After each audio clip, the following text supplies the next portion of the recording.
Va. Bueno, entonces estamos muy contentas y contentos todos porque Gama nos va a platicar de algo bien padre.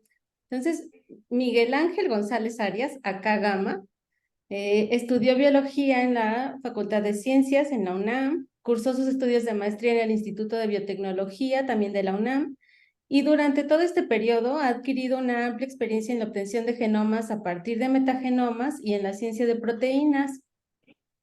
Sus intereses se centran en la ecología microbiana, estudiada a través de las ciencias ómicas, ciencia de proteínas y análisis de datos mediante Machine y Deep Learning. Además, es muy entusiasta de la difusión del conocimiento. Y debo decir que Gama es una de las personas más apasionadas que conozco en todos estos temas de ciencias ómicas. Así que, pues vamos a escucharlo y aprovechar que está aquí para preguntarle varias cosas. Adelante. Perfecto, muchas gracias. ¿Qué ole? ¿Sí me escuchan bien? Sí. 1, 2, 3, probando. Bueno, el seminario que vamos a tocar acá realmente es como 50% un seminario que di con una empresa de informática que se llama Winter Genomics. Está disponible en YouTube, ahí tienen la URL. Pueden ver, ahí abarqué unas cositas más a detalle, pero también aquí les traje otra cosa pues, nueva para nosotros, ¿no? Para que sea más útil el seminario. Y pues, si me quieren contactar por alguna cosa, aquí tienen mi Twitter, también mi correo y también un blog personal donde usualmente pues hago como resúmenes de artículos que a mí me gustan, de microbiología, de ciencia de proteínas, de inteligencia artificial, etcétera, etcétera, ¿no? Entonces, brevemente, ¿qué es lo que vamos a ver hoy? Una pequeña introducción a la metagenómica. Luego vamos a ver las técnicas que se necesitan para poder hacer metagenómica, que es lo que es el ensamble y el binning. Una vez que tenemos reconstruidos los genomas de estos ambientes, vamos a pasar a lo que es evaluar cómo es que un genoma es fiable, es confiable y podría ser realmente una unidad evolutiva, un ente que está ahí viviendo, ¿no? Y finalmente vamos a pasar lo que actualmente está pasando, que es la taxogenómica, que es un paradigma que realmente está cambiando actualmente, porque pues ya hay demasiados kilos de datos a nivel genómico. Así que bueno, como breve resumen, aquí lo que ustedes están viendo es una comunidad microbiana, ¿vale? Y como ven, cada uno de los microorganismos tiene su propio material genético. Entonces, lo que nosotros queremos es secuenciar ese material genético para conocerlos a nivel genómico. Cuando nosotros estudiamos lo que era la perfilación taxonómica, vimos que podíamos utilizar marcadores específicos, ¿no? Con bacterias el 16S, con hongos los ITS, pero si ustedes pueden hacerlo con pues, eucariontes, pues también hay marcadores específicos para eucariontes. En este caso, que queremos estudiar solamente bacterias, vamos a amplificar solamente una región particular del genoma, es decir, el 16S, y es lo que ustedes están viendo aquí en este circulito, ¿no? Una pequeña sección de lo que es el todo del genoma. Posteriormente, pues ya lo que hacemos es secuenciar esta parte del genoma tan solo con esos amplicones y entonces ya tenemos pues, genes de toda la comunidad microbiana. Finalmente, lo que hacemos son análisis de similitud a nivel de secuencia y entonces ustedes agrupan estas secuencias para finalmente llegar a lo que conocemos como unidades taxonómicas operativas o las ASVs que estuvimos analizando con DADA y todo este rollo, ¿no? Eso es la perfilación taxonómica solamente con marcadores. Pero la metagenómica es un bicho aparte. Eso ya es, digamos, el todo, ¿no? Aquí lo que hacemos es nuevamente partimos de la comunidad microbiana, extraemos el DNA utilizando métodos físico-químicos, pero ahora ya no secuenciamos un gen, ahora secuenciamos o intentamos secuenciar la totalidad del genoma. Y es lo que ustedes están viendo acá como cachitos fragmentados de todo el genoma, ¿no? Posteriormente, ahora viene la técnica del ensamble, que lo que trata es de sumar todas esas pequeñas piezas de DNA para hacer partes de DNA más grandes a las que llamamos contigs. Y eso es lo que ustedes están viendo acá. Por ejemplo, en la rosita hay una barra muchísimo más grande y todas las demás rositas que están representando a esta más grande, ¿no? Esto sería un contig y estas pequeñas piezas aquí abajito serían los reads. Y si ven ahí, hay un contig rosa, hay un contig naranja, hay un contig azul, etcétera, etcétera. Posteriormente, una vez que ya tenemos unidades más estructuradas a las que llamamos contigs, ahora vamos a utilizar una nueva técnica que se llama binning y utiliza más que nada algoritmos de inteligencia artificial para poder agrupar todos los contigs que tengan ciertas propiedades entre sí para decir, mira, probablemente estos contigs representan a una sola unidad biológica, una especie, un genoma, etcétera, etcétera. Y bueno, una vez que hacemos el binning, en el caso ideal, pues ahora lo que tenemos es un genoma reconstruido a partir de metagenomas, o en inglés, metagenome assembled genomes. Hasta ese momento, que era como 2020, si no mal recuerdo, ahí está la cita, solamente había sido posible reconstruir 62 MACs completos, o sea, circularizados, ¿no? Como si ustedes fueran a su unidad de secuenciación y lograran cerrar el genoma. Entonces, esto es para ilustrar lo realmente complicado que es el poder cerrar un genoma utilizando, ahora sí que es la secuenciación por shotgun, ¿no? Aunque usualmente se llegan a tener pues un poquito buenos ensambles de mejor calidad. La idea de la metagenómica y de reconstruir genomas a partir de metagenomas es tener cuidado de evitar estas quimeras, ¿no? Estas cosas horribles, estos artefactos que ustedes pueden ver que no tienen ningún sentido biológico. La idea es, pues sí, tenemos una unidad biológica y tratamos de reconstruirla y esto es lo más aproximado a que podemos llegar a ello porque realmente es difícil cultivarlo en el laboratorio. Sabemos que esa unidad existe, pero nos es complicado acceder a ella, ¿no? Hay que evitar las quimeras, hay que intentar reconstruir lo que realmente está ahí y para eso hay que tener mucho cuidado. ¿Qué se ha logrado hacer con metagenómica en estos años? Pues desde los primeros pasos de la metagenómica, uno de los principales estudios y tal vez de los más poderosos fue por parte del grupo de Craig Venter, que fácilmente lo que hizo fue pues, secuenciar toda una sección del océano, ¿no? Lo que es el mar del Sargazo. En este punto, pues nadie había hecho este tipo de técnicas y este cuate encontró aproximadamente, creo que 1.000 millones de genes nuevos, lo cual en ese momento, en 2004, era wow. Y pues esto aumenta mucho las bases de datos, ¿no? Con eso es que existe AlphaFold actualmente. Luego, por ejemplo, este artículo de 2004 también, fue el primer artículo donde se reconstruyeron genomas a partir de metagenomas, pues como dije, por primera vez. ¿Y qué hicieron? Pues se fueron a excavar aquí a una cueva bien locochona, a una minería, en donde pues tomaron muestras de este biofilm que está por acá y a partir de ahí ya demostraron que era posible reconstruir genomas completos a partir de metagenomas. Y solamente aquí una foto de Gillian Benfield, que es una investigadora que yo tengo una increíble admiración intelectual. Realmente ha hecho mucho del desarrollo en lo que es ecología microbiana, así que pues, si todavía no la identificaban muy bien, stalkenla y pues, se van a enamorar de su trabajo, ¿no? ¿Qué es de lo más grandioso que nos ha dado la metagenómica en estos años? Pues tal vez, y podrían discutir conmigo, si no, es encontrar nuevos taxas, nuevos seres vivos que no teníamos ni siquiera idea de que existían. Y uno de ellos es justamente las arqueas asgardianas, ¿no? Que representan lo que es la interfase entre el mundo procarionte y el mundo eucarionte. Y con ello, Promethearchaeum syntrophicum fue la primera arquea asgardiana cultivada y llevó hasta 12 años poder cultivar a ese bichito en el laboratorio. Y por eso les digo que es muy difícil realmente poder pues reconstruir un genoma bien hechecito, ¿no? Y cerradito. En este caso, pues aquí tenemos la figurita de Promethearchaeum y como es un organismo simbionte, tiene que estar con su su bacteria metanogénica para poder subsistir y andar viviendo pues, en los sedimentos, que es donde usualmente se han encontrado estas arqueas asgardianas. Pero más recientemente hemos encontrado que no solamente existe un tipo de arqueas asgardianas, sino que existen múltiples filos de arqueas asgardianas. Y pues de una forma cultural, para darle honor a su patria, los investigadores que encontraron estas arqueas pues le fueron dando justamente nombres relacionados a los dioses asgardianos. Loki Arqueota, Thor Arqueota, Heimdall Arqueota, etcétera, etcétera, etcétera, ¿no? Y cuando hemos visto que hay nuevos linajes, nuevos filos y hacemos nuevas filogenias con estos datos, de forma muy curiosa, aquí ustedes pueden ver que resulta que los eucariontes estamos pues ahora sí que embebidos en los arbolitos de las arqueas asgardianas. Y esto es un cambio de paradigma, o sea, propuesto porque realmente esto significa que entonces los eucariontas somos en realidad arqueas asgardianas y que estamos, al menos según la propuesta de este artículo, a nivel de un orden dentro del reino de las arqueas, ¿no? Lo cual, pues, no sé, a mí me enseñaron que yo era eucarionta. Ahorita está muy a discusión todo ese rollo, ¿no? Así que bueno, ahora sí vamos a dar paso a lo que es la parte técnica y de cómo hacemos esta parte de la reconstrucción, ¿no? Brevemente, pues tenemos las dos tecnologías de secuenciación que ya hemos hablado. Están los reads cortos, aquí tienen tecnologías tipo Ion Torrent, Sanger, Illumina, que es la más popular, y luego tienen reads largos. Tienen tecnologías como Nanopore o PacBio. Simplemente aquí nomás me voy a centrar en lo que es cómo se procede con las tecnologías de secuenciación de read cortos, porque pues ustedes pueden ver el mercado, realmente es casi un monopolio lo que tiene Illumina, tiene casi un 80% del mercado, entonces pues es realmente lo que es tal vez más útil empezar a abarcar, ¿no? Pero cada tecnología de secuenciación tiene también unos algoritmos asociados, así que pues tengan cierto cuidado, ¿no? Ahorita vamos a tocar más a fondo. La idea principal del ensamble es esta figurita. Ustedes tienen un masacote de secuencias que no saben a quién correspondan, no saben qué semántica, qué significado tiene.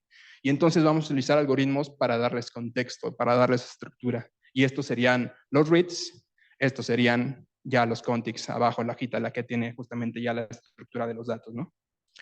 Y para eso han existido dos principales paradigmas para poder ensamblar secuencias. Obviamente todo esto se respalda dentro de unas bases matemáticas bastante robustas, que aquí pues se hace una sobresimplificación para, digamos, ilustrar solamente el proceso, ¿no?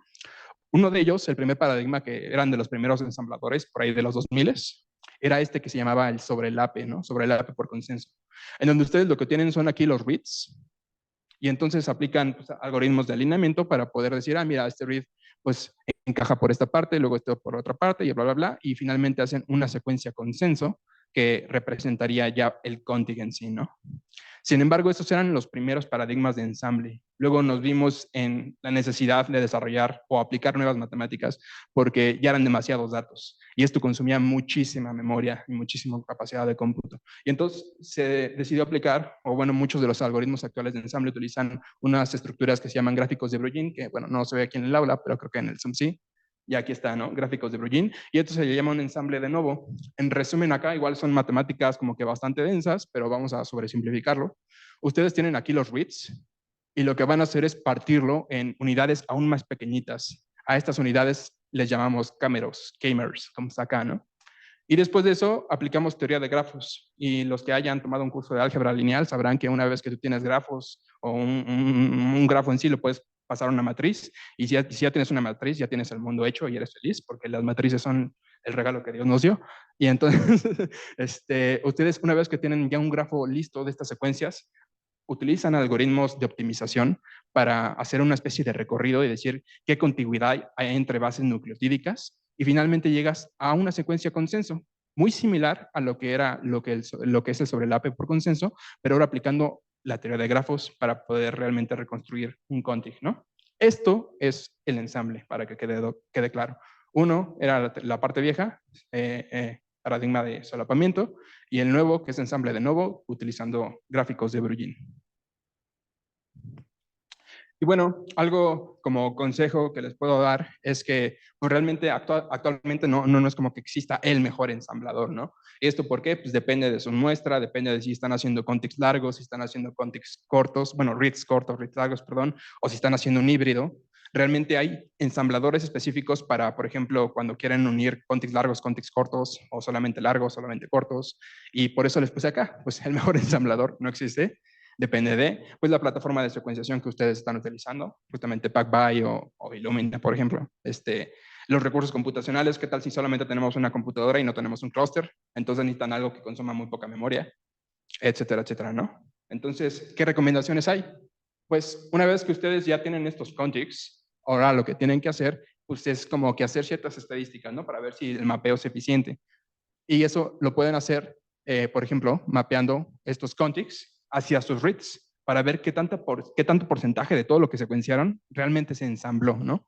Y luego es triste porque, pues, por ejemplo, yo que estaba trabajando con muestras de sedimentos, pues tenía hasta un 1% de lo que era toda la totalidad de los reads que se lograron ensamblar, ¿no? Y es porque es bastante complicado lograr ensamblar pues, comunidades realmente heterogéneas. En ese caso yo estaba trabajando con muestras que tenían aproximadamente unos 3000 taxa distintos, entonces pues, es bastante difícil, ¿no?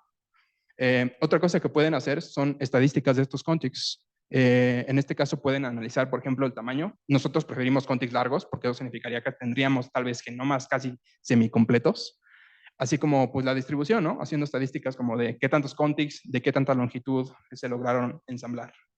Y para eso hay estadísticas pues, clásicas dentro de este mundo de ensamble. Por ejemplo, el N50, que es también una estadística aquí que es muy común, longitud máxima, longitud mínima, etcétera, etcétera, etcétera. Y algunas sugerencias de ensambles populares que yo de algoritmos de ensamble que yo les podría dar es Megahit, tan solo por el hecho de que consume muy poca memoria y pues pueden correrlo muy fácilmente en ese sentido y está muy bien optimizado. Pero también está, por ejemplo, Metaspace o IDBAUD, que son usualmente los que solemos ver cuando leemos los artículos. Pero insisto, hay ensambladores que son específicos a cierto tipo de tecnología de secuenciación para que ustedes tengan cuidado. Incluso también existen ensambladores de ensambladores, que lo que te permiten es como que hacer como que un consenso de pues, qué resultados te dio este ensamblador A, qué resultados te dio el ensamblador B y cómo podemos hacer que sean consistentes. Y en este caso, pues tienen aquí varios, igual CISA, Gram o MetaAssembler. Y pues para hacer estas estadísticas que yo les comentaba, pues pueden utilizar una herramienta también muy recurrida por nosotros, que es Quast. O si son buenos con la programación, pues igual pueden hacer sus propios scripts de Python, etcétera, etcétera. Ahora vamos a pasar a la parte del binning, que es lo que les dije que utilizaba inteligencia artificial. Y entonces, para los que tal vez no hayan tenido un acercamiento previo a inteligencia artificial y específicamente a lo que es el aprendizaje automático, aquí hay una breve clasificación del tipo de algoritmos. Lo que es el aprendizaje automático o machine learning tiene, digamos que, tres grandes ramas. Uno es el aprendizaje supervisado, donde nosotros lo que intentamos es predecir a partir de datos que tienen etiquetas asociadas. Es decir, por ejemplo, yo quiero aprender a predecir cuál es la probabilidad de que un sujeto compre una casa en Tizayuca.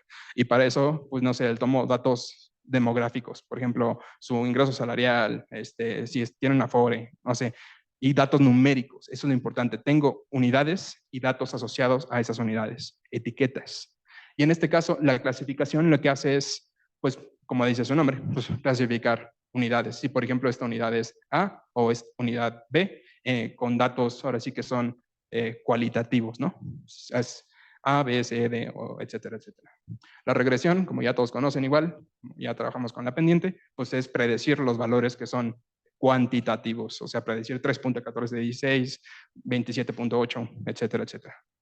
Y lo que utilizamos en binning son realmente algoritmos que son, pues, preferencialmente, pero no necesariamente, no supervisados. Es decir, estos datos no tienen etiquetas asociadas para poder predecir, sino que el algoritmo de inteligencia artificial de forma autónoma encuentra una estructura interna de los datos que te dice, mira, esto podría ser un grupo A, un grupo B, un grupo C, o podría tener un valor X, 3.1416, etcétera.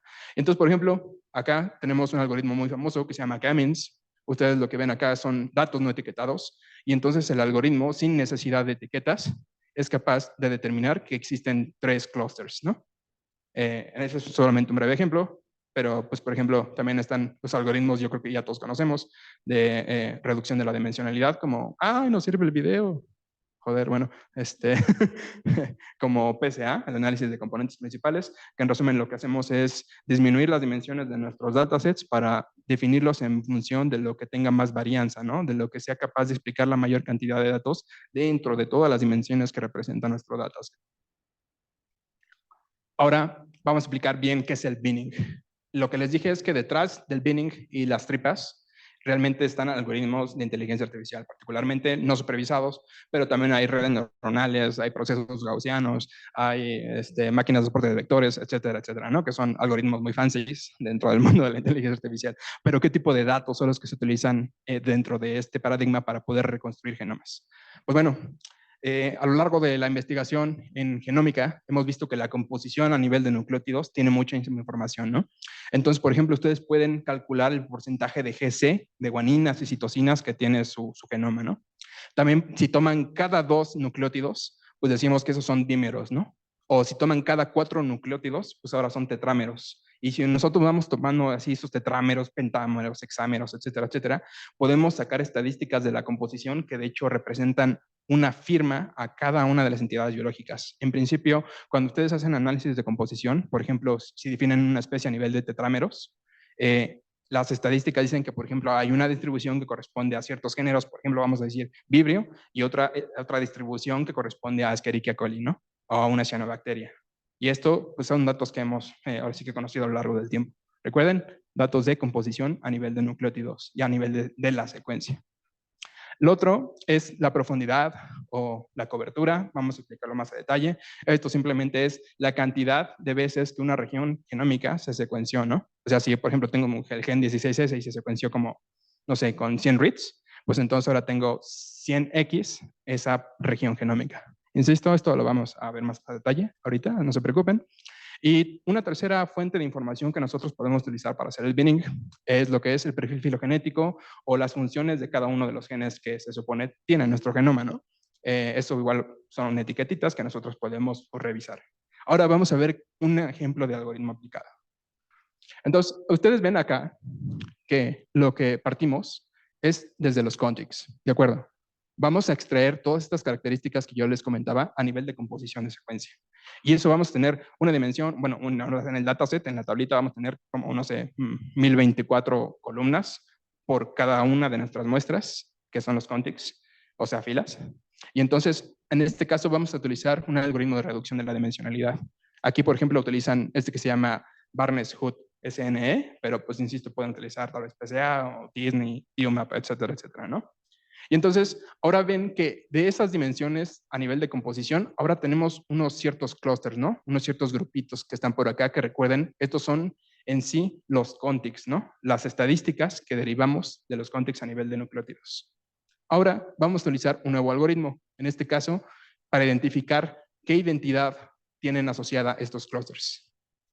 En este caso, se está utilizando un algoritmo que se llama propagación por afinidad, pero insisto en que se puede aplicar otro tipo de algoritmos. Y ahora vemos que para pues, asignarles justamente una identidad, o sea, un colorcito para decir tal vez esto es el genoma A, el genoma B, el genoma C de la especie C, etcétera, etcétera, pues ahora vemos que ya tienen aquí ciertas etiquetas, ¿no? Por ejemplo, este clustercito que está chiquitito por acá, pues resulta que hay unas unidades rositas y otras por acá azulitas, ¿no? Y esto es a partir de lo que infirió solamente al algoritmo no supervisado. Pero luego ustedes le pueden meter correcciones justamente a partir de lo que es la información a nivel filogenético o funcional de los genes. Y entonces ahora resulta que lo que tienen acá, en realidad solamente eran 1, 2, 3, 4, 5, como aproximadamente 8 unidades biológicas acá, ¿no? Es decir, en esa muestra estaríamos reconstruyendo solamente 8 genomas, ¿no? Al menos en este caso, para intentar ilustrarlo. Y así es en general como funcionan los algoritmos de binning, aunque pues cada uno tiene como que sus particularidades, ¿no? Hablemos ahora sí de lo que es la cobertura. Aquí yo he encontrado como que una confusión muy buena. Es muy fácil caer en esta trampa. Porque, por ejemplo, lo que es el coverage también usualmente se conoce como profundidad de cobertura o deep of coverage. Cuando en realidad, por ejemplo, en genómica clásica, no en metagenómica, son conceptos distintos. Entonces ahorita lo vamos a ver un poquito más a detalle. Lo que les comentaba del coverage es que ustedes tienen aquí sus reads de la comunidad microbiana que ya secuenciaron. Y entonces van a utilizar algoritmos que son alineadores, como por ejemplo lo es Bow-Tai-2 o BWA o BBMAP. En este caso, lo que vamos a hacer es mapear, una vez que ya reconstruimos justamente los contigs, como pueden ver, mapear todos los reads que tenemos para ver cuáles sí están pegando a cierto contig. Entonces, por ejemplo, ustedes pueden ver aquí que el contig rosita, que se logró ensamblar a partir de todos los reads que están aquí de color rosita, pues tiene una cobertura de 7x, 7 por, o como quieran decirle, ¿no? Aquí pueden ver que hay read 1, read 2, read 3, 4, 5, 6, tiene 7 reads de profundidad. Eso significa que esta región se secuenció hasta 7 veces dentro de nuestra muestra de ADN. Ahora, en el contig, por ejemplo, número 2, ven que aquí el coverage de este contig tiene solamente un 4x. ¿Por qué? Pues porque la región en general se secuenció hasta 4 veces dentro de todo lo que secuenciamos, ¿no? Pero cada contig tiene asociada una información de cobertura o profundidad. Y entonces eso también es información, eso también es estadística. Y entonces ustedes pueden utilizar, digamos, que ustedes están secuenciando un ratoncito, un pulque, un nido de un pájaro, lo que ustedes quieran. Y, por ejemplo, hacen réplicas, ¿no? Aquí, por ejemplo, pueden ver una réplica de dos réplicas de color amarillo, dos réplicas de color azul, dos réplicas de color rojo, etcétera, ¿no? Y ustedes pueden ver que en esta comunidad, pues, por ejemplo, hay cierta distribución que se parece reproducir, ¿no? A lo largo de nuestras muestras. Y cada una de estas distribuciones en principio está haciendo información de un genoma, de alguna especie que está ahí. Y entonces nosotros podemos utilizar justamente esta información de lo que son las profundidades de secuenciación de los contigs para poder justamente reconstruir el genoma, que es lo que utiliza los algoritmos de binning. Lo que les comentaba, que es una confusión para que ustedes lo tengan claro y no se confundan como yo lo hice en mis primeros pasos, es que una cosa es metagenómica y otra cosa es genómica. Entonces, por ejemplo, en genómica, cuando nosotros tenemos, por ejemplo, vamos a secuenciar al perro de mi amigo y entonces, o sea, mi amigo tiene un perro, no mi amigo es perro.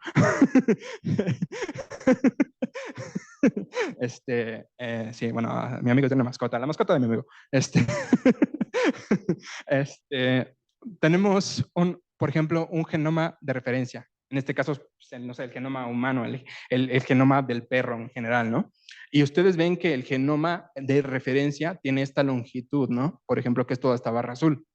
En genómica se le llama cobertura a lo que nosotros fuimos capaces de secuenciar en nuestra secuenciación individual, considerando la referencia, ¿no? Cuando nosotros secuenciamos un genoma humano, lo tenemos que comparar contra la referencia del genoma humano para ver cuánto secuenciamos de nuestros individuos de interés. Y la profundidad, esa sí está bien explicada acá. Pues aquí, como pueden ver, son los reads. Aquí lo que pueden ver es que esta región dentro del genoma que secuenciamos tiene 1, 2, 3, 4, 5 reads. Entonces la profundidad de acá es 5 por. ¿Vale? Entonces, tan solo para hacer esas distinciones, porque en metagenómica siempre nos confundimos mucho entre profundidad y cobertura, pero ahora ya saben que son conceptos que se han como que confundido pues a lo largo de toda la hechura genómica, ¿no? Y si tal vez no queda muy claro, yo les recomiendo encarecidamente que por favor revisen esta herramienta y también es una especie de blog que se llama Ambio. Aquí está la página. Y pues ahí hay un vocabulario que es justamente lo que estamos haciendo en las primeras sesiones de esta clase, en donde ustedes van a poder encontrar muchísimos términos que tal vez son demasiado técnicos, como estos que eran la profundidad, la cobertura, y con animaciones bastante bonitas para que queden bastante claros, ¿no? Si es que se les complica, pues de pronto entender un concepto, porque realmente ustedes pueden ver con este ejemplo que es capaz de confundirse a uno, ¿no? Ahora hablemos de lo que es la composición, esta información que yo les comentaba que podríamos derivar a partir de las secuencias. Ustedes tienen aquí lo que sería, por ejemplo, el contig rojo, el contig rosa, el contig azul, etcétera, etcétera. Sepa cuántos contigs ustedes logran ensamblar, ¿vale? Y entonces, aquí, en este caso, vamos a sacar estadísticas a nivel de dímeros. Pero recuerden que si toman 4, pues serían tetrámeros. Si toman 6 hexámeros, si sean 31, pues 31 ámeros, etcétera, etcétera, ¿no? Y entonces nosotros hacemos aquí este campo, o sea, hacemos este marco de lectura. Entonces vemos cuántas veces está el dímero GT. Y entonces con eso hacemos una matriz, que es por cada contig y por cada tipo de dímero posible, ¿vale? Y entonces así nada más contamos lo que es cuántas veces existe este dímero en el contig A, en el contig B, en el contig C, para finalmente tener una tablita como esta, ¿no? Como una tipo tablita, no es de contingencia, es como una matriz de abundancias en términos de composición. Y ahora sí, aplicamos el algoritmo de reducción de la dimensionalidad. En este caso es un análisis de componentes principales y vemos que solamente por la información a nivel de composición de secuencia es posible detectar ciertos clústeres, ¿no? Por ejemplo, un clúster aquí, otro clúster por acá y acá, porque se lograron diferenciar, ¿no? Aunque a veces es muchísimo más complicado que eso, lamentablemente. Y ustedes se preguntarán, ¿qué longitud de contigs sería bueno utilizar para poder ya pues, hacer el binning? Aquí lo que podemos ver es una estimación con un cierto modelo matemático, que igual no me voy a tener mucho en explicarlo, pero lo que sí me interesa mucho es que ustedes vean que en el eje de las X estamos encontrando un error aproximado de qué tan bien se reconstruye un genoma, vamos a decirlo así. Y en el eje, perdón, en el eje de las Y. Y en el eje de las X, lo que estamos viendo es qué tan largo es el contig, ¿vale? Entonces, si nosotros tomamos contigs muy chiquititos, como de unos que quieren 500 nucleótidos, el error, fíjense, se va hasta aproximadamente un 15%. Quiere decir que lo que nosotros vamos a estar ensamblando, si utilizamos solamente contigs de 500 nucleótidos, va a ser bastante grande. Y entonces vamos a reconstruir quimeras como las que les mostré al inicio, ¿no? Ese trenecito que tenía ahí una cosa bastante rara que era una quimera. Pero conforme vamos descartando los contigs de longitudes cortas, vemos que se va reduciendo este error. Y entonces, en general, en la comunidad se ha adoptado un estándar de unos 2000 nucleótidos, que sería aproximadamente, a ver, déjenlo, lo estimo, sería aproximadamente un 10% de error para que ustedes logren hacer el binning sin, pues ahora sí que meter tantas quimeras, ¿no? Sin reconstruir quimeras, mejor dicho. Pero evidentemente, si ustedes tal vez tienen una secuenciación súper limpia, salió todo ideal, pues tal vez podrían darse el lujo de reducir justamente ese sesgo y quedarse tal vez, no sé, solamente con los contigs de 10,000 pares de bases, ¿no? Lo cual sería súper genial, ¿no? Porque estarían disminuyendo sobre todo la posibilidad de, pues, reconstruir quimeras. Pero pues en el escenario ideal, por ejemplo, como les dije, cuando trabajé con sedimentos, era horrible porque tenías hasta 3000 taxa. Entonces tenía muchísimos, tenía millones de reads de 200, de 31 pares de bases, muy poquitos que eran arriba de 10,000, etc. Entonces, depende justamente del tipo de comunidad microbiana que ustedes están estudiando. Ahora, unos ejemplos de algoritmos de binning que ustedes podrían utilizar. por ejemplo, podrían ser estos. Hay unos que solamente utilizan información a nivel de composición de secuencia y están estos, por ejemplo, Zoom, Likely Bin, etcétera, etcétera. Hay unos que solamente utilizan la información de la cobertura, la profundidad que les mostré. En este caso, pues tenemos a Canopy, a Abundance Bin, etcétera, etcétera. Y actualmente lo que hemos visto que funciona mejor son aquellos binnings que logran integrar los dos tipos de información, es decir, binnings que son, binners que son híbridos. Por ejemplo, uno de los más socorridos que siempre he visto en las literaturas es MaxBin y MetaBat. Ellos son realmente los que yo siempre veo que cada que hay un artículo de reconstrucción de genomas a partir de metagenomas, están estos dos algoritmos de cajón. Aunque esta figurita, como pueden ver acá, está algo añeja, algo yo diría mucho añeja, ya lleva 6 años. Y actualmente pues incluso hay binnings o binners que ya están basados en inteligencia artificial. Por ejemplo, a mí me encanta porque utiliza mi red neuronal favorita, que es el autoencoder, y se llama BAMF. Y realmente ha demostrado un muy, muy buen desempeño y le ha dado en la madre a todas las herramientas de binning previas. E incluso hay herramientas que sirven para, como digamos, hacer un consenso de distintas herramientas de binning. Y es de hecho lo que más he visto que se recomienda. O sea, como ciertos binners utilizan ciertos algoritmos para reconstruir ciertos genomas, entonces lo que haces es pues intentar como que hacer el peor de todos los males, vamos a decirlo así, o negociar para ver qué también se logró reconstruir un genoma. Y entonces DASTool es una herramienta que lo que te hace es integrar resultados de distintos algoritmos de binning. Y realmente también da muy buenos resultados. Entonces, por ejemplo, digamos que ustedes pues tienen también el tiempo, o sea, esto depende también mucho de que si tienen los recursos computacionales, si tienen también el tiempo para poder hacer esto, si no solamente pueden utilizar simplemente MaxBin o MetaBat, pero si quieren ver muy guapos con su asesora, pues entonces pueden utilizar justamente 2 binners y después integrarlos con DASTool, por ejemplo. Pero pues no es así como obligado, ¿no? No es canon. Y ahora, como hemos visto hasta acá, o sea, es una talacha increíble, es demasiado lo que tienen que hacer, ¿no? Y una vez estaba muy triste porque cuando yo estaba en mi laboratorio, allá en el IBT, en el Instituto de Biotecnología de la UNAM, llegó mi asesor a mi mesa y me dijo, mira, y me puso un artículo en la mesa. Y entonces lo leí y resulta que ese artículo hace en 2 semanas lo que yo hice en casi 2 años. y yo me sentí desplazado por las máquinas. Y este algoritmo, por ejemplo, se llama SqueezeMeta. Actualmente ya existen varios algoritmos que lo que hacen es integrar todo lo que les comentaste ahorita. Lo que es la parte del ensamble, la parte del binning, la parte del mapeo, la parte de la composición. Y entonces, por ejemplo, estos que son pipelines pueden utilizar distintos paradigmas, pueden ensamblar solamente un metagenoma de forma individual o incluso pueden utilizar lo que se conoce como coensamble.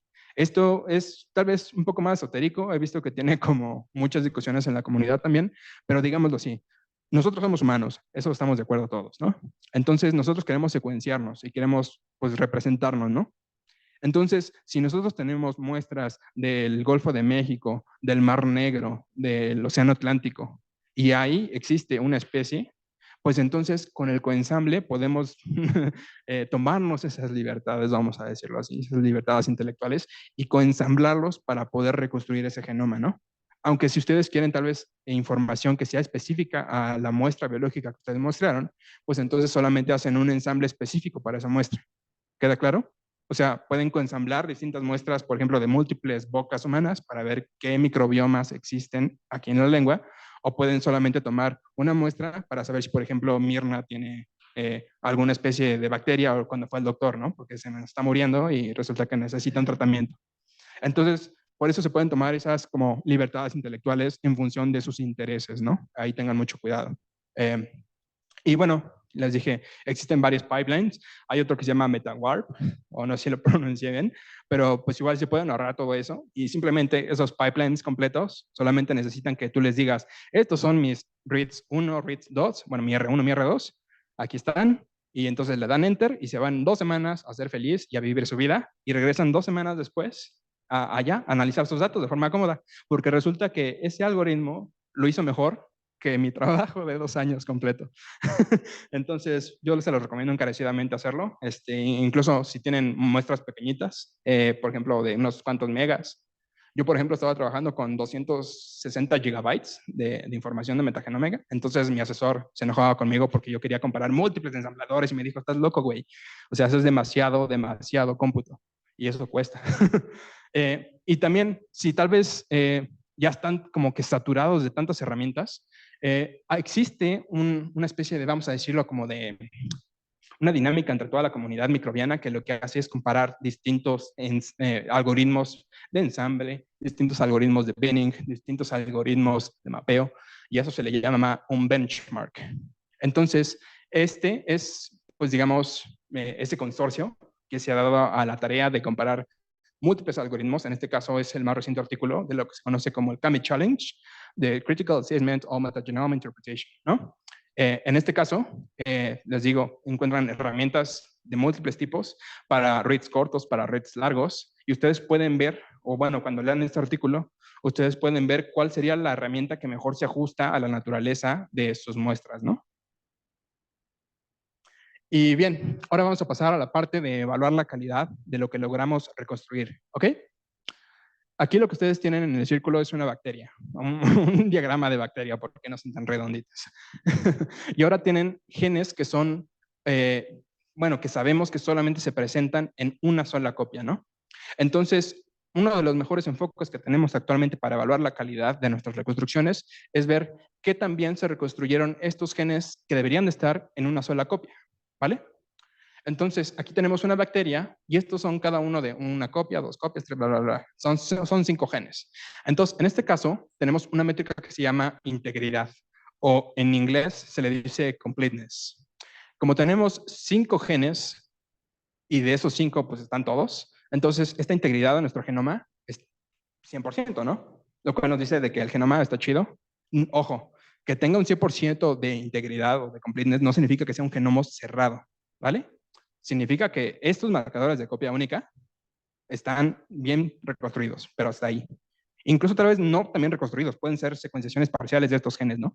Eso también tengan cuidado. Ahora, imagínense que de estos 5 marcadores que deberían de existir en nuestra unidad evolutiva, pues ya no tenemos 5, ahora tenemos 3. Entonces eso es 20 más 20 más 20%, 60% de integridad, ¿vale? Entonces quiere decir que este genoma pues ya no está tan completito como podríamos esperar. Y ahora resulta que tenemos, pues como ustedes pueden ver, 5 genes de copia única, pero ahora resulta que también están otras 5 replicados, ¿no? O sea, tenemos ahora 10 genes de copia única cuando nosotros esperábamos que solamente debería de haber 5. En este caso, hablamos de una contaminación, porque tenemos justamente, pues, 5 genes de más. Entonces, nuestro genoma está 100% contaminado, lo cual nos está diciendo que al menos existen 2 entidades biológicas dentro de este constructo, y muy posiblemente eso es una quimera, ¿no? Pero tienen que irse a analizar tal vez caso por caso o descartar. Yo sí les recomiendo encarecidamente pues, descartar justamente aquellos que sean tan contaminados. Y ahora, ustedes pueden ir a leer ese artículo en donde ofrecen justamente los estándares para decir, este genoma es de alta calidad, este es de mediana calidad, esto es baja calidad y esto es simplemente basura, en donde se evalúa qué porcentaje de completeness y de contaminación tiene que tener tu Metagenome Assembled Genome, tu MAG. También si tiene, por ejemplo, sus tRNAs, si tiene otros genes que son vitales y que deben de estar incluidos dentro de tu genoma, ¿no?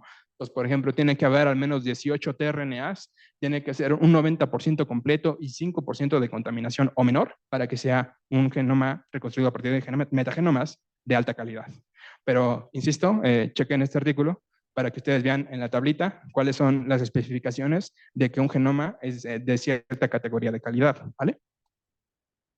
Y bueno, así llegamos a este bonito árbol que es canon en todas las pláticas de metagenómica. Esto es de ley que tiene que estar, porque si no, pues lo pueden expulsar. Y ustedes pueden ver que esta es una filogenia en donde se muestran por puntitos rojos cada uno de los taxa que no han sido cultivados, ¿no? Que es lo que estamos viendo al inicio del curso. Pero esta es una filogenia de 16 proteínas ribosómicas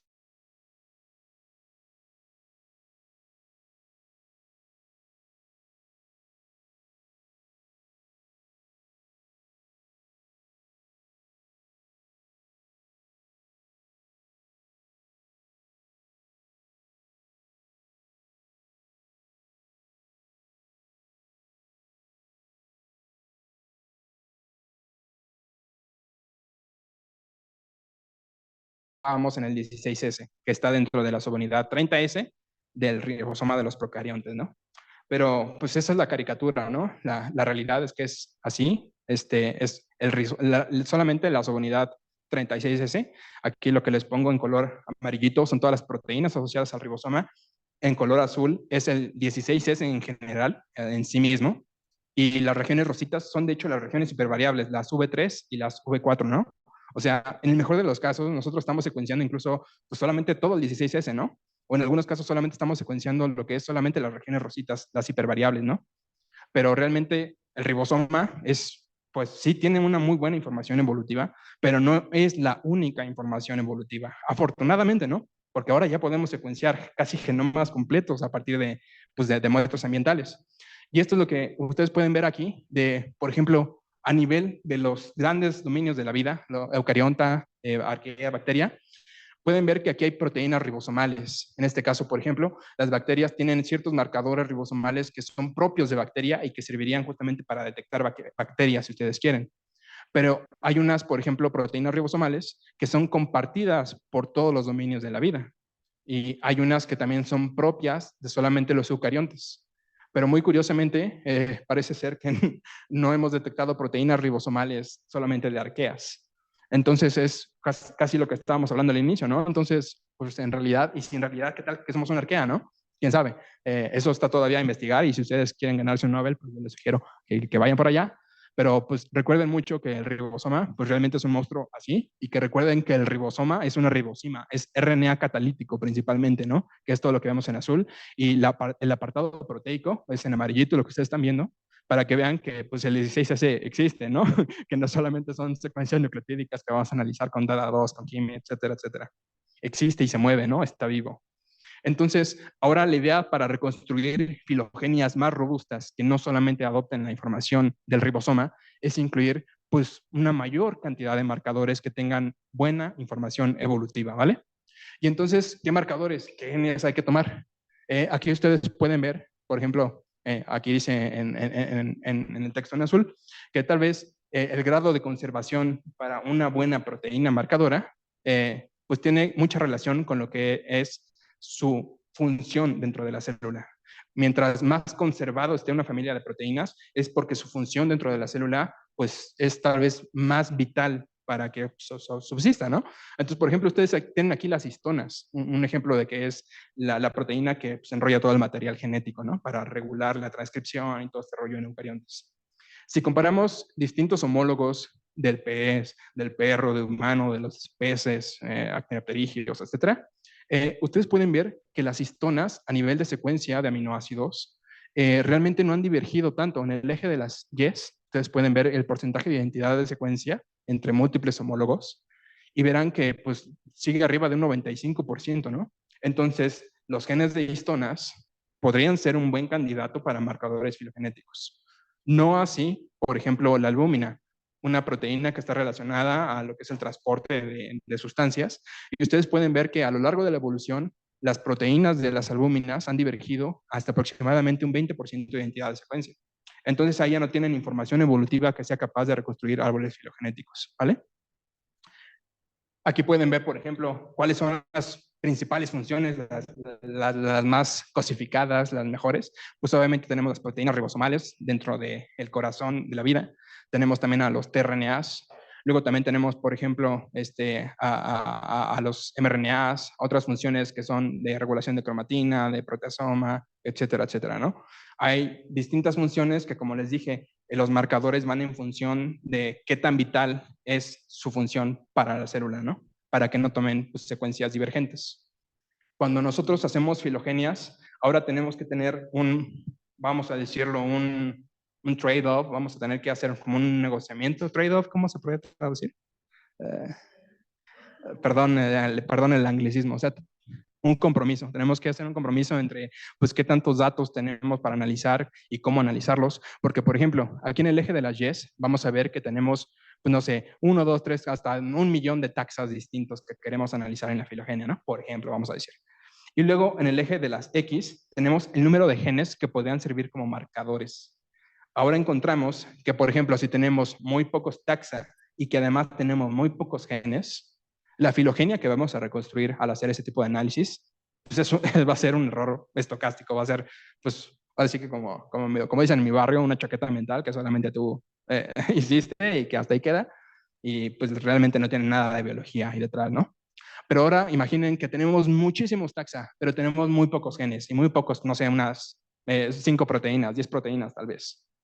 Entonces, ven aquí que entonces llegamos a una zona en donde no podemos resolver las relaciones filogenéticas, porque no hay información. Simplemente al alinear nuestras secuencias no podemos hacer estadística para discernirnos a nivel evolutivo.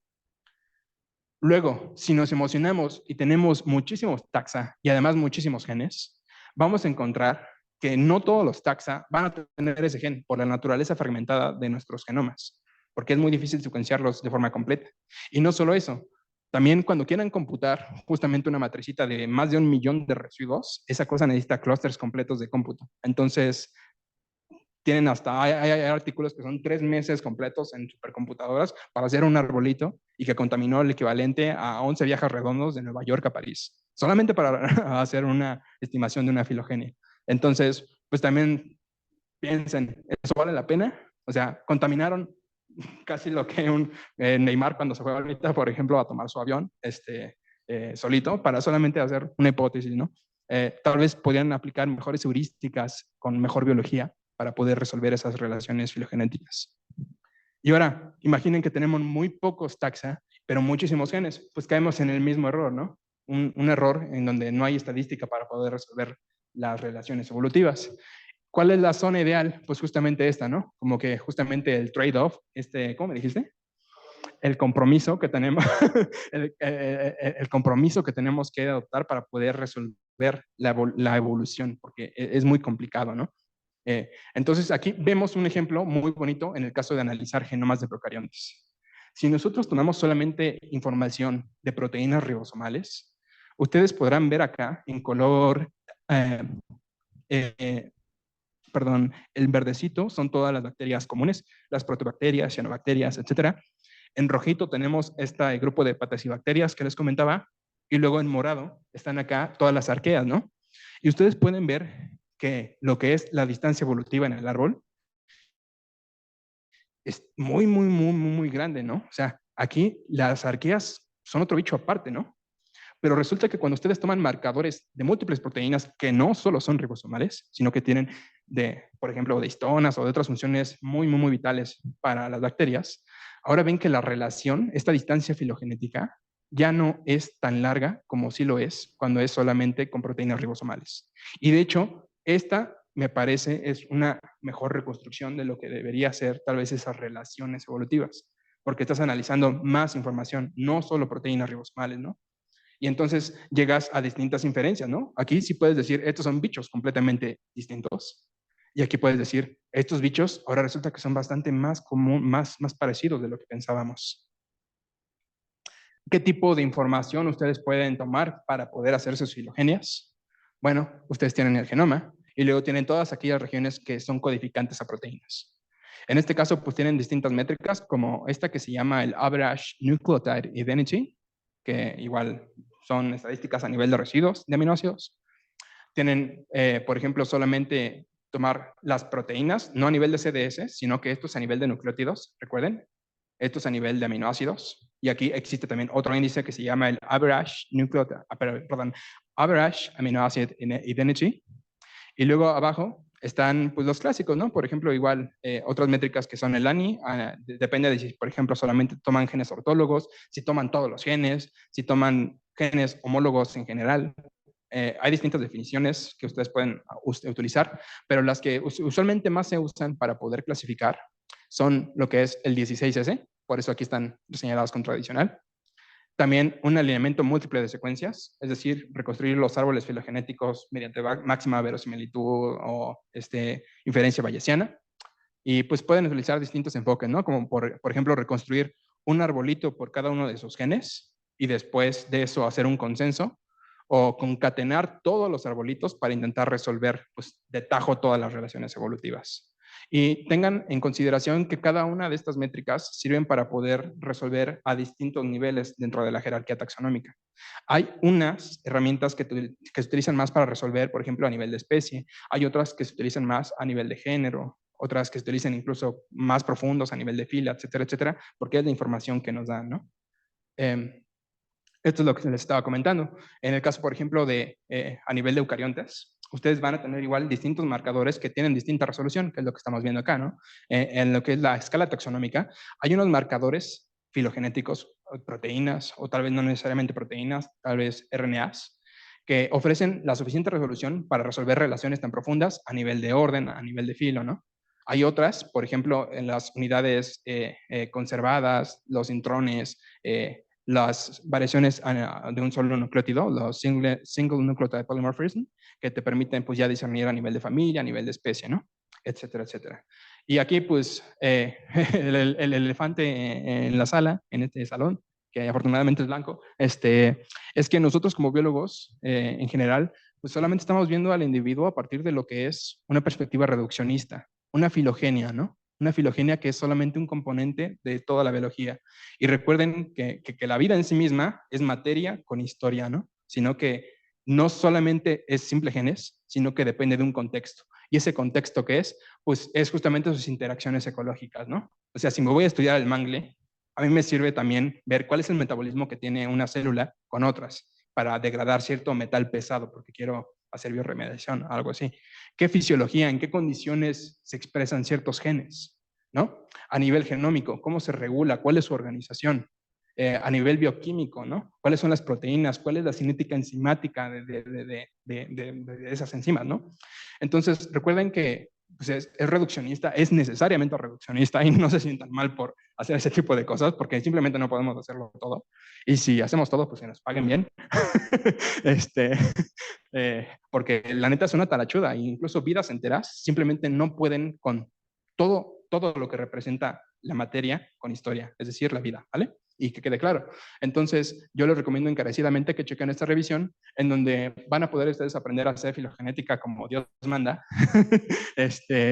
teniendo mucho cuidado en, por ejemplo, cómo enraizar un árbol, qué grupo externo utilizar, cómo hacer la inferencia de ortólogos, etcétera, etcétera, etcétera. Y aquí lo discuten perfectamente para que ustedes puedan hacer una muy buena filogenia y decir que su bicho realmente existe. Cuando hablamos ahora de la diversidad de procariontes, ahora existe una base de datos que yo en lo personal me gusta mucho y aquí voy a ser completamente explícito. Yo estoy a favor de esta información metagenómica porque pues yo soy bioinformático. Entonces, las personas que sean más experimentalistas seguro les van a decir, no, tú eres hijo del demonio y algo así, ¿no? Porque realmente es una pelea. Ahorita van a ver la pelea campal que se ha establecido por esto. Esta base de datos integra todos los microbiomes que hemos logrado ensamblar a partir de muestras ambientales. Y ustedes pueden ver que actualmente contamos con aproximadamente 400,000 genomas, que están representados aproximadamente por 181 filos distintos y también unas 85,000 especies. Cuando ustedes ven los datos que solamente se obtienen a partir de lo que es el laboratorio, aproximadamente solamente existen unas 8,000, unas 11,000 especies. Y cuando tomamos datos metagenómicos, resulta que ahora existen 85,000. Eso es hasta 8 veces más de lo que el laboratorio nos dice, ¿no? Y eso ha implicado un problema en nuestra comunidad, en donde ahora tenemos un problema, donde ahora, ¿qué es una especie? ¿No? ¿Cómo decimos que esta es una especie? ¿Cómo decimos que esto es un nuevo filo? ¿Cómo decimos que esto es un nuevo algo? ¿No? Y entonces, en general, a lo largo de la microbiología, teníamos ciertos códigos, protocolos para decir esto es una especie. Y entonces, lo que se había propuesto es que, pues sí, tenemos nuestro código para designar especies que han sido cultivados, pero ahora tenemos acceso a nuevos linajes evolutivos. Y entonces lo que la comunidad quería hacer es integrar un solo código para decir, esto es una nueva especie, ¿no? Pero resultó que nos dijeron que no a los bioinformáticos y entonces ahora lo que pasó es que es el plan B. Entonces ahora tenemos 2 códigos para decir que esto es una nueva especie. Un código que se adapta más que nada a lo que son las métricas, propiedades, análisis a nivel de laboratorio, de cultivarlo, y otro que se basa solamente con el material genómico para designar que algo es una nueva especie. Y esto lo vamos a tocar pues, más a detalle ahorita. Aquí pueden ver una fotografía de un biólogo evolutivo que se llama Richard Lenski y pueden ver las cajas, millones de cajas de cultivo que se tienen que chutar, ¿no? Y cómo decíamos que algo era una especie en el enfoque clásico. Ese enfoque clásico se le conoce como polyphasic approach, enfoque polifásico en español. Y entonces, ese enfoque polifásico te decía que necesitabas cumplir estas 4 grandes categorías. Tienes que tener secuenciado tu bicho. Lo puedes tener secuenciado, no importa cómo quieras, pero secuenciado a nivel de todo el genoma o del 16S, ¿no? Tenías que dar información, tu filogenia asociada a ese bicho. Luego tenías que hacer ensayos de quimiotaxonomía. Por ejemplo, estas pruebas API para ver de qué tipo de compuestos puede degradar, si puede degradar sacarosa, si puede degradar glucosa, nitrógeno, sulfatos, etcétera, etcétera. Luego tenías que caracterizar cómo son las colonias, si son verdeíscas, si son viscosas, si son como polvosas. Tenías que dar también una descripción de eso. Y sobre todo, y más importante, tienes que tener un cultivo puro, insisto, puro de tu individuo, ¿no? Y ese cultivo puro lo tienes que depositar en 2 bases de datos que están creo que en Singapur y otra en, bueno, no recuerdo muy bien en dónde están esas bases de datos, pero existen. O sea, hay salones enteros con miles de especies ahí y que pues ahí están porque pues representan un linaje, porque alguien dijo, pues yo encontré un nuevo bicho nuevo y entonces voy a mandar todo mi proceso para decir que es un bicho nuevo con todas las de la ley, ¿no? Pero ahora tenemos un problema. Nosotros ya logramos ver que existe Prometoarchaeum syntropicum. Y Prometoarchaeum syntropicum es una bacteria que es obligadamente simbionte con su bacteria metanogénica. No la puedes cultivar si no es con su bacteria metanogénica. Y este protocolo te dice que sí o sí tienes que tener un cultivo puro. Entonces, en este caso ya no tienes un cultivo puro. Ahora ya tienes 2 cosas ahí. Entonces, con esas definiciones, Prometoarchaeum syntropicum ya no puede ser una nueva especie. Y existe, y ya la secuenciaron. Y no solamente existe Prometoarchaeum, existe Loquiarchaeota, existe Torarchaeota o Dinarchaeota, pero no está cultivado porque pasamos 10 años para cultivar este bicho, ¿no? Entonces, por eso es la pelea que se tiene actualmente. Esto es lo que les decía. El código requiere que tengas el material tipo, o sea, tu cepa, tu placa de Petri, que anuncies los nombres en revistas especializadas en nomenclatura y sistemática, y luego tienes que pasarlo con un comité de revisión, etcétera, etcétera. ¿Cómo es ese pipeline? Pues luce así, luce así de horrible. Actualmente, por ejemplo, lo que es el código que se llama el International Code of Systematic Prokaryotes, no, por ejemplo, no aceptaba las definiciones a nivel de filo y pues evidentemente tampoco va a aceptar a las bacterias que no han sido cultivadas, ¿no? Y este es el proceso tan horrible, ¿no? O sea, vean cuántos pasos tienen que dar. Digo, no nos vamos a meter en fondo, pero tienes que ir de un journal, luego tienes que ir a una división de revisores, luego tienes que someterlo a revisión, luego tienes que pasar por otro comité, luego tiene que ser retroalimentado, luego tiene que ser publicado por otros pares y una cosa muy horrible. Pero también vamos a decirlo con todas las de la ley, muy robusta y muy sistematizada, que es lo que los microbiólogos nos han legado hasta ahorita. Y entonces, perdón porque esto va a parecer como una especie de mañanera, porque vamos a atacar al comité de nomenclatura de procariontes. Y ustedes pueden ver aquí de un texto de justamente unas discusiones que tenemos actualmente. Por ejemplo, dice, la actual estructura de este código o de este pues, comité que tiene que valorar si algo es una nueva especie o no, tiene que ser sí o sí revalorada, ¿no? Este grupo de científicos, de los curadores, pues realmente son científicos que representan un pequeño grupo de todos los científicos en el mundo y además usualmente están pues realmente como que más sesgados a la parte de laboratorio, ¿no? Tienen un posible conflicto de interés. Y entonces cuando ustedes se me meten a rascar las tripas, este comité está representado por aproximadamente 27 personas.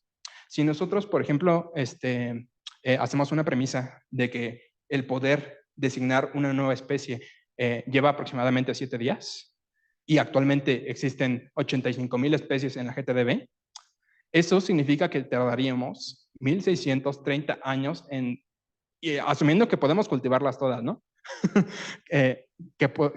O sea, que para empezar eso es imposible, ¿no?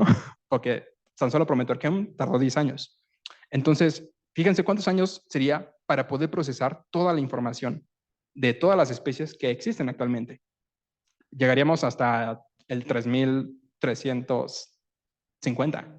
3.356. Entonces, no, pues está terrible. Simplemente ya nos rebasó la información. Eso es lo que pasa ahora.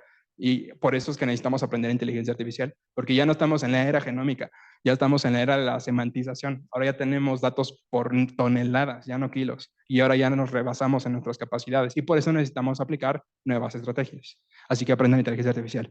Eh, eh, Esto también es, por ejemplo, otras críticas para poder decir cómo poder crear o cómo poder conceptualizar a las especies.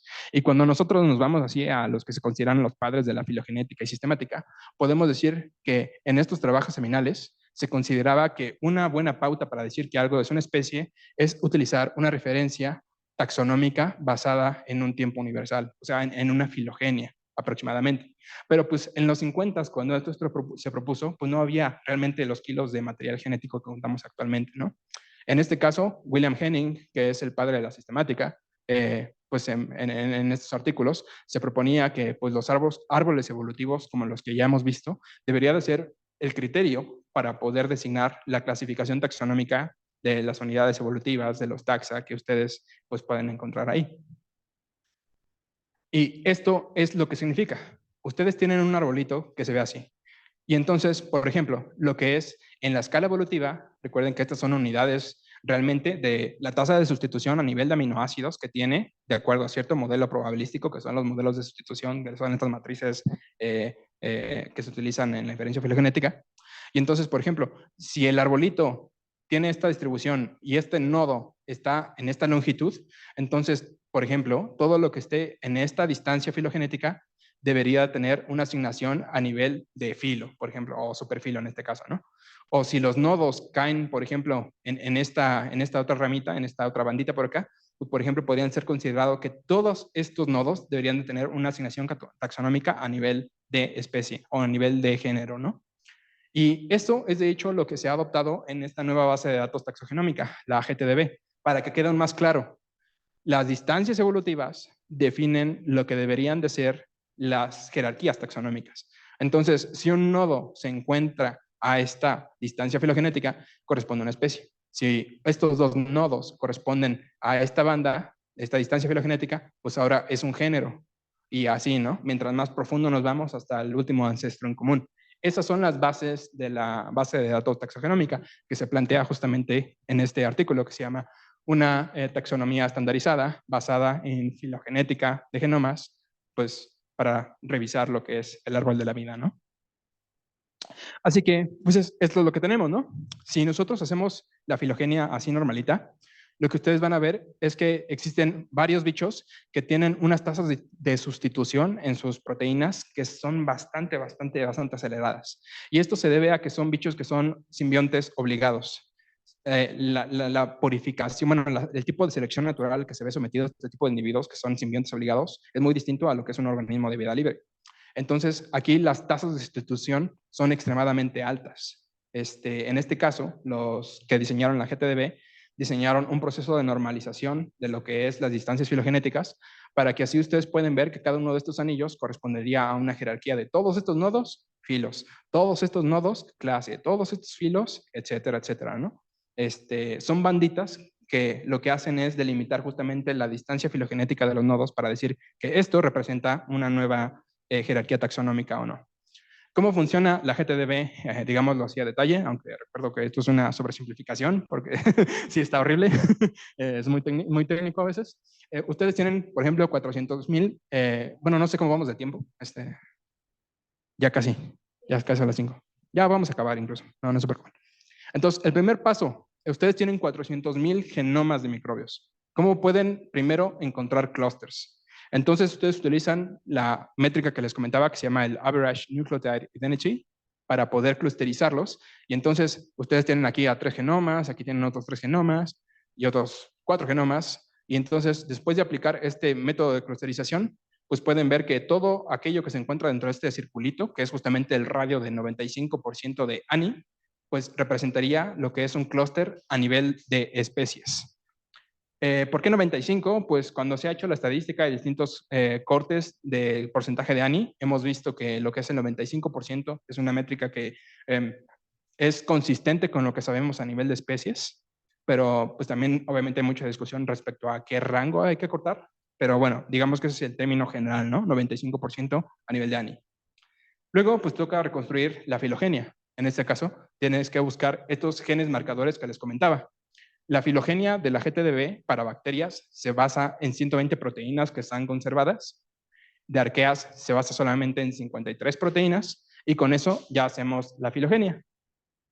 Y luego toca calcular una métrica que ellos crearon que se llama la Relative Evolutionary Divergence, que se llama REEF, que en resumen no vamos a detenernos en explicar mucho la fórmula, pero es un proceso de normalización para que justamente se pueda lidiar con lo que eran las tasas de sustitución de estos genomas simbiontes, para que así se normalicen las distancias de las ramas y pues puedas tener pues ya un poquito más estandarizado las dimensiones filogenéticas, las distancias filogenéticas.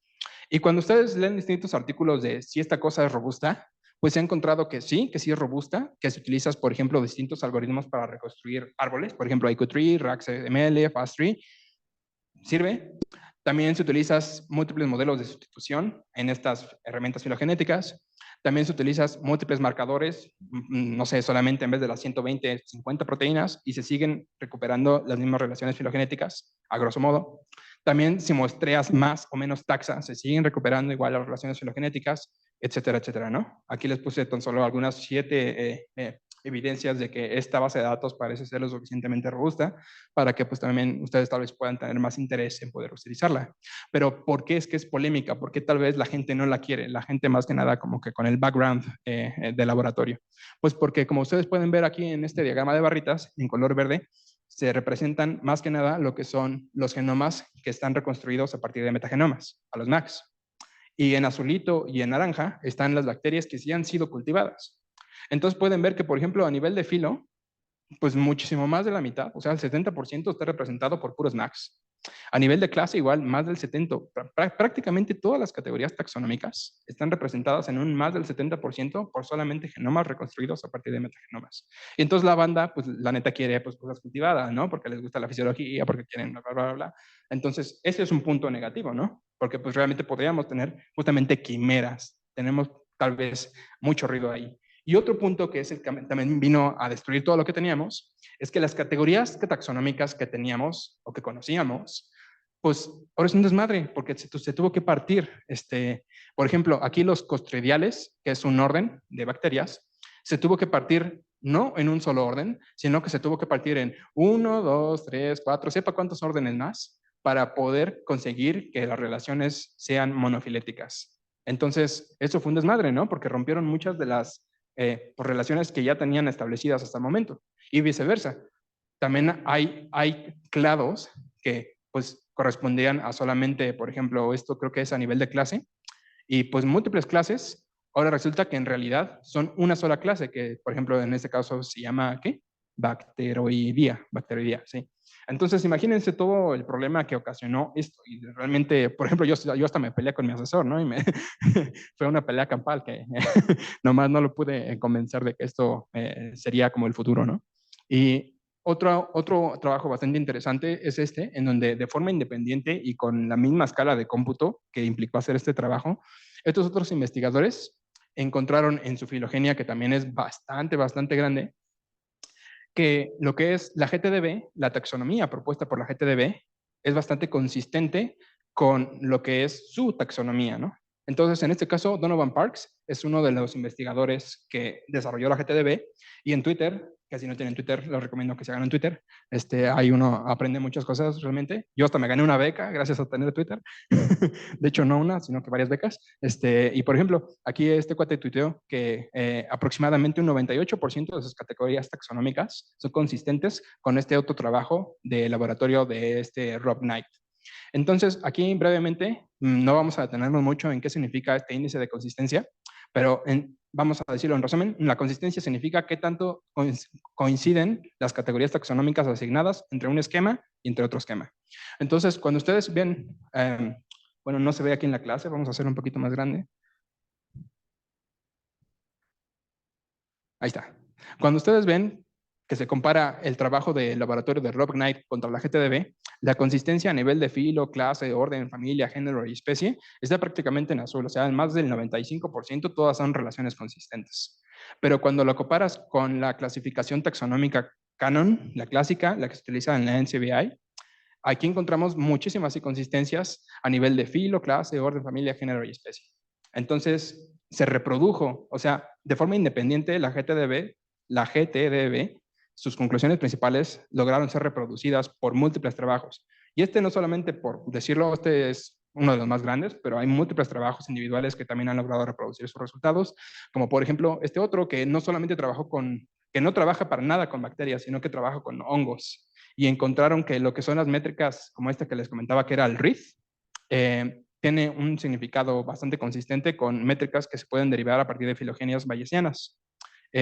Lo cual es interesante, que tienen muy buena correlación, una métrica que se diseñó para esta otra y que no necesita el cómputo tan intensivo de una inferencia filogenética a nivel bayesiano, ¿no? Y que además no solamente trabaja con, pues ahora sí que un dominio completamente distinto, ¿no? Con hongos. Eso quiere decir que incluso puede ser extrapolable a otros bichos, ¿no? Y esto ha dado paso a métodos automatizados para generar nombres de especies. Entonces, por ejemplo, aquí hay un artículo muy bonito donde dicen los siguientes millones de nombres para las bacterias, ¿no? ¿Cómo podemos hacerlo, no? Entonces, pues hay algoritmos que pues, pueden utilizar prefijos o sufijos que pueden estar relacionados al tipo de hospedero o de ambiente donde se aisló la bacteria. Por ejemplo, si quieres hacer memoria a algún personaje pues, de la historia humana, a científicos, científicas, economistas, etcétera, etcétera. Y así, pues de forma automática, ustedes pueden generar pues, sus nombrecitos, ¿no?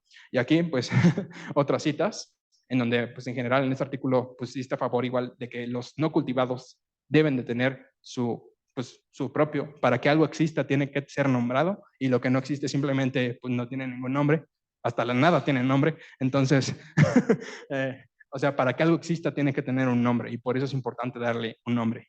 Y si no, pues consíguese un amigo lingüístico y ahí se agarran a filosofar.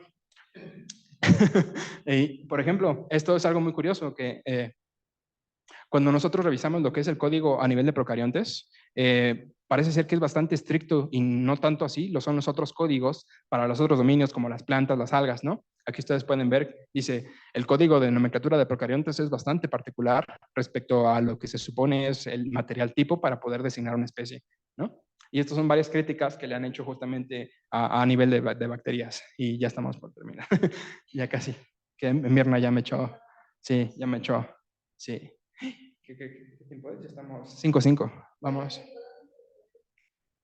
Bueno, entonces ya nada más brevemente para terminar, más o menos, también les insisto, si no tienen Twitter, ábranse Twitter, porque por ejemplo aquí está Karen Lloyd, una investigadora en Texas, si no me recuerdo, también estaba diciendo que, pues sí, tal vez los bioinformáticos quieren hacer esta cosa muy bonita, muy fancy, pero la fisiología importa mucho. Porque, por ejemplo, Geobacter es una especie que es capaz de justamente pues, metabolizar el cobalto, muchísimos metales pesados, y Geobacter viene su función en su nombre. Entonces, eso es algo que de pronto nosotros perdemos aquellos que estamos trabajando solamente con la computadora, ¿no? Y que necesitamos también acercarnos un poquito más al laboratorio. Y si quieren aprender más de eso, pues les recomiendo mucho que revisen el canal de YouTube que se llama Business Life, en donde van a encontrar muchas discusiones de estos temas. Por ejemplo, lo que eran las algas verde-azules por ahí de los 60s, así se llamaban, se pensaba que eran algas, pero luego llegó Carl Walls y George Fox y dijeron, no, ¿sabes qué? Esto no es una alga, para nada es una alga, estos son cianobacterias. Y entonces resultó que lo que creíamos que eran algas ya no son algas, ¿no? Y esto ha pasado no solamente a nivel de bacterias, sino también a nivel de eucariontes. Lo que antes pensábamos que eran las termitas, un orden completo que era Isóptera, en realidad ahora sabemos por taxonomía a nivel de genes que son cucarachas o que están emparentadas con las cucarachas. Que estos zorritos, o no sé cómo decirlos, en realidad son especies distintas. O que incluso, y más de forma espantosa, que los cangrejos herraduras en realidad están más emparentados con las arañas que con su propio filo, que es lo que me enseñaron a mí en las clases, ¿no? Y bueno, ya, esta es la última diapositiva para que vean cuánta proporción de la biodiversidad se ha secuenciado. Aquí lo que ustedes ven son lo que es los datos a nivel de animales, plantas y hongos, a nivel pues, de las distintas categorías taxonómicas. Así que ustedes pueden ver que tenemos ni el 1% secuenciado de la diversidad que conocemos. Y por lo tanto, se va a cambiar muy cañón todas las cosas taxonómicas que tenemos, no solamente a nivel de procariontes, sino también a nivel de eucariontes y a nivel de la forma en que vamos a hacer ciencia. Ya se me acabó la voz. Chequen la página. Muchas gracias. Fin.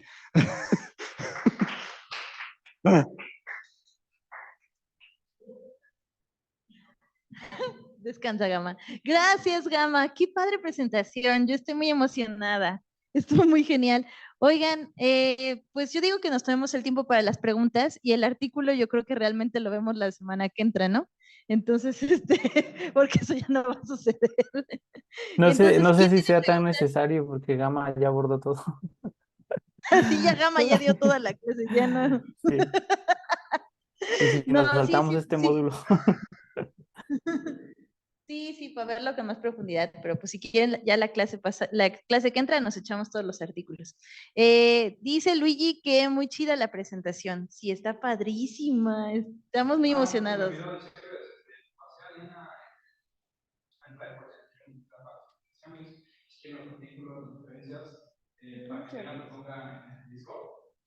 Al menos la de allá atrás. Súper, y a ver, dice que ¿dónde van a compartir el video, porfi? Ah, miren, este video en particular vamos a hacer un canal de YouTube y ahí lo vamos a subir. Todavía no sabemos bien cuándo, pero tendremos un canal y ahí van a estar todas las presentaciones. Pero, ¿quién tiene preguntas para Gama? Bueno, yo tengo. Gama, bueno, primero que te pregunte, Cristian, y luego ya yo.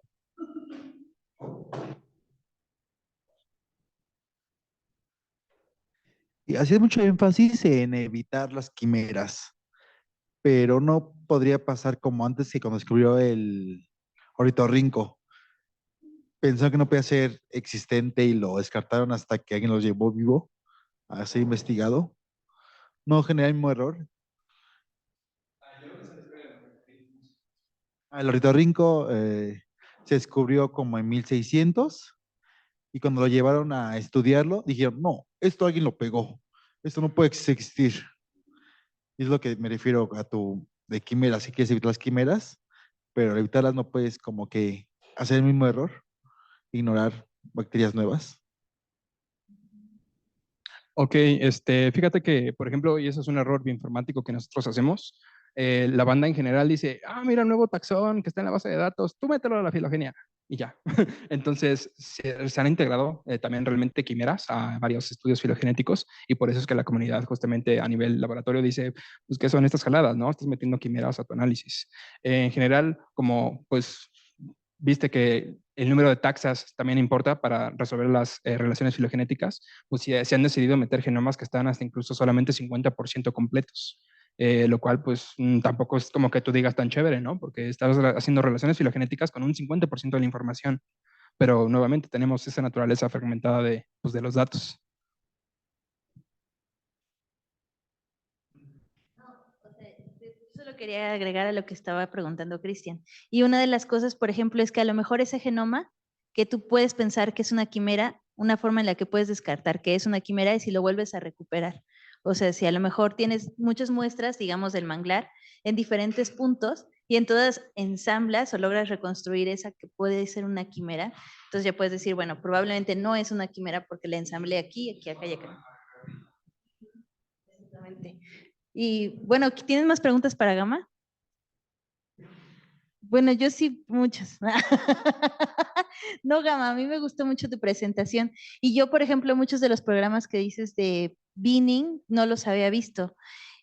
No de Binning, perdón, de ensambladores de genomas. Estos como metaensambladores.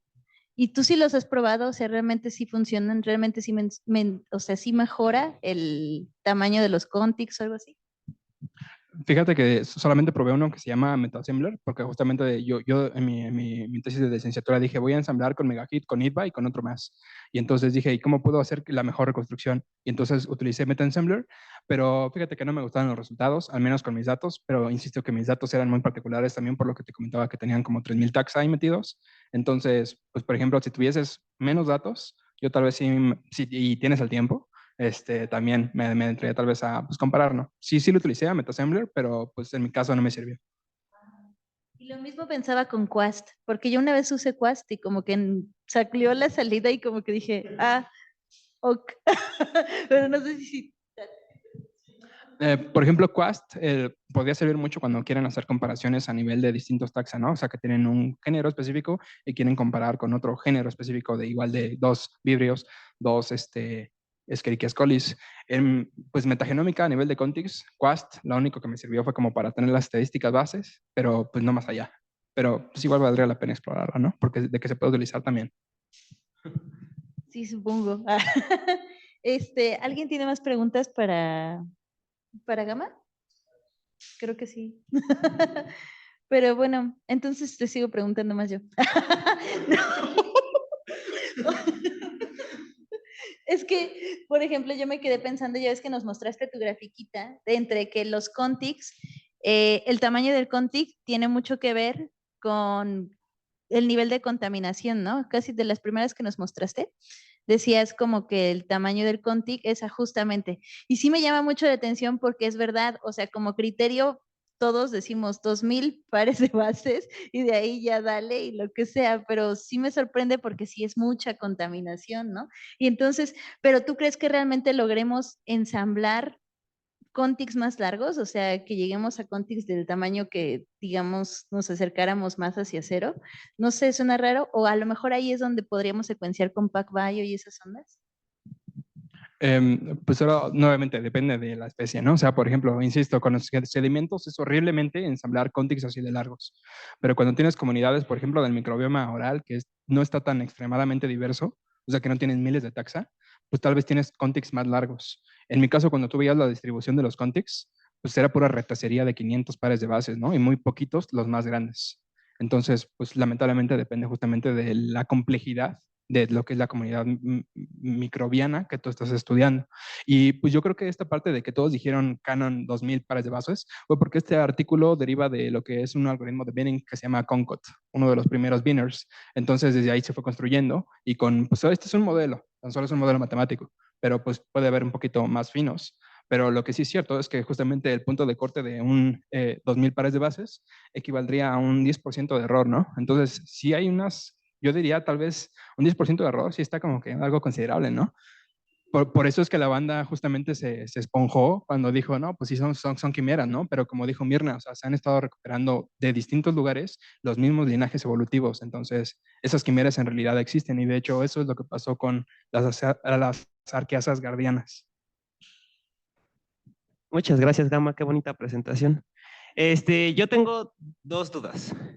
Entonces, se puede afirmar que dependiendo de la diversidad o la diversidad de la comunidad microbiana en el sedimento, va a ser muchísimo más difícil tener contextos más grandes. Entonces, en ese caso, por ejemplo, se podrían hacer análisis, no sé, de metataxonomía con 16S y a la par de análisis de metagenómica para poder comprobar realmente si hay quimeras o no y ver si la composición o bueno, la diversidad de entre estos dos análisis se puede comparar. A tu respuesta yo diría, ¿acaso crees que somos ricos?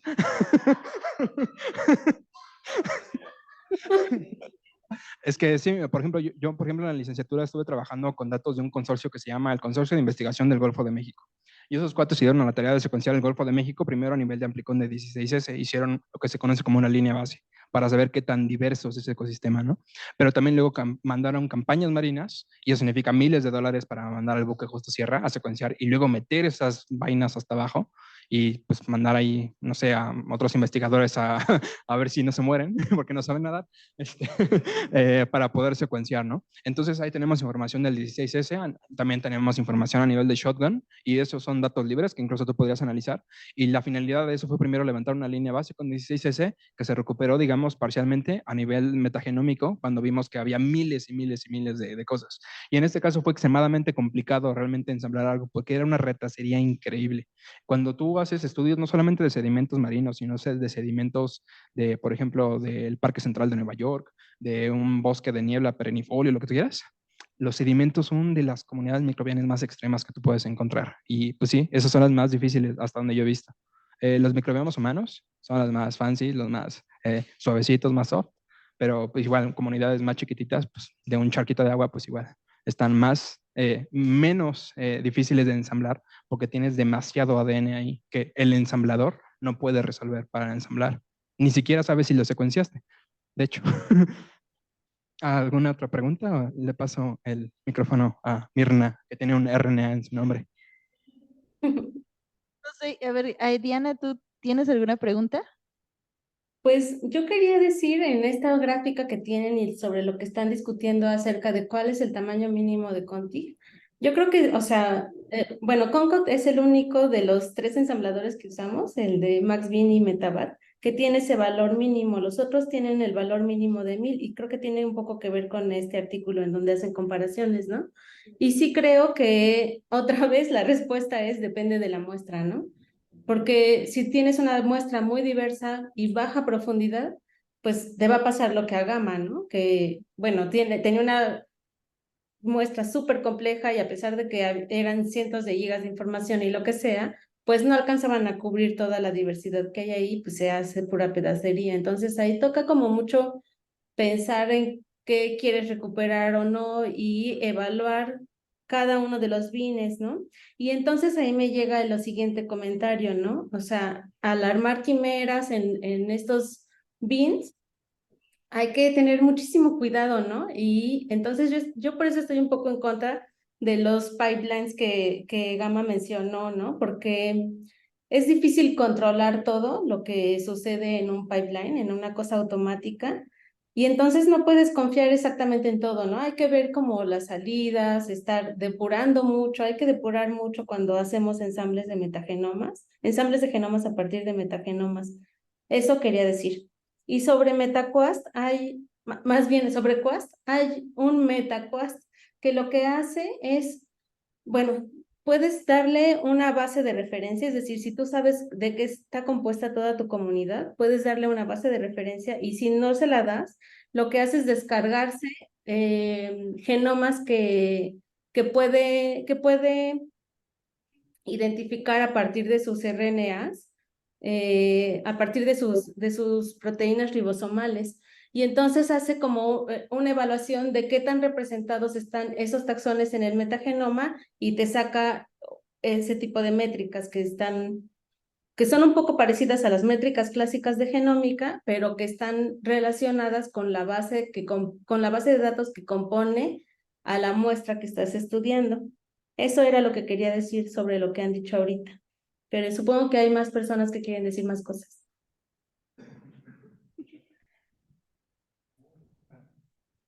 Bueno, sí, yo sí estoy completamente de acuerdo con lo que dijiste de los pipelines, ¿no? O sea, eso es tal vez donde en el caso de que tú ya tienes como que muy estandarizado todo, porque siempre tienes que hacer el labor del arte, ¿no?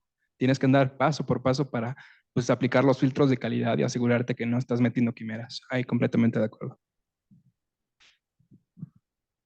Sí, yo no sé, pero por justo en una de tus diapositivas, cuando nos estabas explicando los programas de binning, ahí yo te iba a preguntar otra cosa. O sea, que era un bineador, ¿te acuerdas? Como más atrás. Ah, en esa, justo. Ya ves que en el segundo paso, en el de donde dice clustering, y entonces están los cuadritos de colores. Bueno, no son cuadritos, pues los grupitos como de muchos colores y luego ya en la D dices, no, esto es solo en realidad un bin. ¿Qué posibilidad hay de que en realidad sea diversidad como, en realidad como, por ejemplo, a nivel de individuo o que estemos recuperando como firmas más específicas y entonces, no sé, eso estaba pensando. No, pues imagínate, tú tienes hasta, por ejemplo, regiones genéticas que se han integrado en el cromosoma de los individuos, ¿no? Y luego tienes también genes que están compuestos de regiones súper repetitivas. Entonces, esas variaciones que se ven como subclusters, como el puntito dentro del puntito, realmente, pues sí, podrían tal vez representar alguna variación a nivel de cepa, pero pues realmente como esto lo estamos haciendo con inteligencia artificial y no de forma con supervisión humana, con inteligencia natural, es realmente complicado decir si estamos haciendo eso, ¿no? A nivel de cepa. Hay algoritmos que sí dicen, por ejemplo, BAMP, el que está basado en redes neuronales, el autoencoder, dice, esta cosa es capaz de recuperar incluso hasta nivel de cepa, ¿no? Y luego te quedas así de, ay, ¿a poco así, no? Entonces, es, es dependiendo también, nuevamente, siempre es depende. Me encanta. pues no sé si alguien tiene más dudas o más comentarios para Gama acá en el chat. Creo que no. Para Por el acá, Gama, para ustedes. Gama, para el tema, ¿no? Yo creo que hay muchas cosas que decir. No sé. No manches, hay demasiadas cosas que decir. Yo quiero ver toda su presentación de una por una. Pero no lo vamos a hacer así porque esto tiene que estar en YouTube, ¿no? Ah, Sí, sí. por cierto, si alguien quiere las diapositivas, le pasé a Diana el link a Drive. Y si no, cuando lo suban ahí a YouTube, también podemos pegar el link a Drive para que todos tengan las diapositivas por si la quieren utilizar para sus seminarios, si quieren los artículos y las referencias que están ahí, pues para que tomen chocolate. Gracias. Pues buenísima introducción al tema, Gama. Muchas gracias. Y pues esto es lo que vamos a estar viendo, metagenómica. Vamos a estar haciendo todo esto. Y pues gracias.